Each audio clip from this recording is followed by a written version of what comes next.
నేర్పుతూ ప్రవచనికాత్మకమైన జీవితాన్ని మనము జీవించడానికి దేవుడు ఆ రిజరక్షన్ పవర్ని మనకిస్తూ శిలో శక్తిలో నుంచి మనకు ప్రతిదీ అనుగ్రహించింది. ఒకటి రాదు మనకు, ఒకటి లేదు అనడానికి లేదు. ప్రవచనము దేవుడు మనకు అనుగ్రహించిండు, వరాలు అనుగ్రహించిండు, ఫలాలు మనం ఫలించాలి. ప్రవచనాన్ని తీసుకొని వరాలను తీసుకొని ఫలాలు ఫలించాలి. ఫలాలకి వరాలకి ఈ యొక్క ప్రవచనానికి మనం వాడాల్సిన ఒకటే ఒక ఆయుధం ఏంటి అంటే ప్రేమతో కూడిన ఆయుధం. దేవునికి స్తోత్రం. ప్రేమ ప్రతి విషయాల్లో జయిస్తుంది, ప్రతి దుర్మార్గతని కప్పిపుచ్చేస్తుంది, ప్రతి వేదనని తొలగిస్తుంది. ప్రేమలో ప్రతి జీవితం కట్టబడేటట్టు దేవుడు వాటన్నిటిని మనకు ప్రాక్టీస్ చేయడానికి ప్రేమను ఎంతగానో మనం ముందు పెడతాడు. అసహించుకుంటాం, ద్వేషిస్తాం, తునీకరిస్తాం, కానీ దేవుడికి భయం ఎందుకంటే వాళ్ళని సహించి ముందుకు వెళ్ళడానికి దేవుడు మనల్ని మన ముందర పెడతాడు. వాళ్ళని మనము జయించే సామర్థ్యం ఆయనది. అందుకే ఇక్కడ ఎహెజ్కేలుతో 8వ వచనంలో చూద్దాం. ఎహెజ్కేలు 37వ అధ్యాయము 8వ వచనం.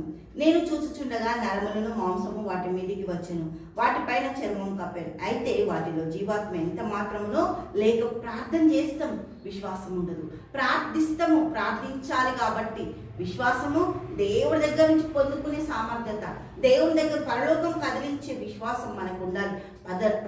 మనము ప్రార్థించినప్పుడు పరలోకంలో దూతలు, దేవుడు అందరూ సిద్ధంగా ఉంటారంటే మనం ఏది అడుగుతున్నాం, మనకి ఏది ఇవ్వాలి, ఏదిగా ఏసు నామములో ఇది జరుగును గాక, ఏసు నామములో ఇది మాకొచ్చును గాక, ఏసు నామములో మా పిల్లల భవిష్యత్తు కట్టబడును గాక. నువ్వు ప్రవచించినప్పుడు దేవుడు ఆ గొప్ప ఆధిక్యత నీ జీవితంలోనికి అనుగ్రహిస్తాడు. నీవు ఎంతగా చేసినా, ఎంతగా ఏం మాట్లాడాలనుకున్నా ఆ నోటికి దేవాది దేవుడు ప్రతి మాటని అందిస్తాడు. లోపల పరిశుద్ధాత్మ ముద్రింపబడి విమోచన దినం వరకు మనల్ని భద్రపరుస్తాడు. దేవుడికి మహిమ కలుగును గాక. ప్రతి కార్యము చేయడానికి ఎహెజ్కేలుకి ఇక్కడ అధికారం ఉంది. జీవాత్మ ఎంత మాత్రం లేదు ప్రభువా అని దేవుడి దగ్గర మొరపెట్టినప్పుడు హల్లెలూయా 9వ వచనం. అప్పుడు ఆయన నరపుత్రుడా, జీవాత్మ వచ్చినట్లు ప్రవచించి ఇట్లను, ప్రభువు యెహోవా సెలవిచ్చినదేమనగా, జీవాత్మ నలుదిక్కుల్లో నుండి వచ్చి హతులైన వీరు బ్రతుకున్నట్లు వారి మీద ఊపిరి హతులైపోయిందంట. అయ్యో మా ఆశ విఫలమైపోయింది, అయ్యో మేము మా జీవితాలు చాలా నాశనం అయిపోయింది, అయ్యో మా ఆశలు భంగం అయిపోయింది, మా జీవితాలు ఎంత పాడైపోయినాయి, మేమేమిటికి పనికిరామా అని వాళ్ళు నిస్సహాయతతోటి వాళ్ళ ప్రాణాలు విడిచిపెట్టిందంట.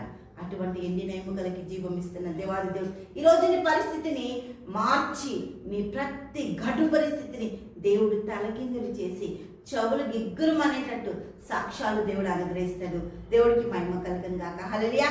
తండ్రేశానికి మా స్తోత్రాలు, గొప్పది అద్భుత ఆశ్చర్యం నీకే స్తుతులు స్తోత్రాలు చెల్లిస్తున్నాం. పరమ తండ్రి నీకు స్తోత్రం, పరిశుద్ధాత్మ తండ్రి నీకు స్తోత్రం.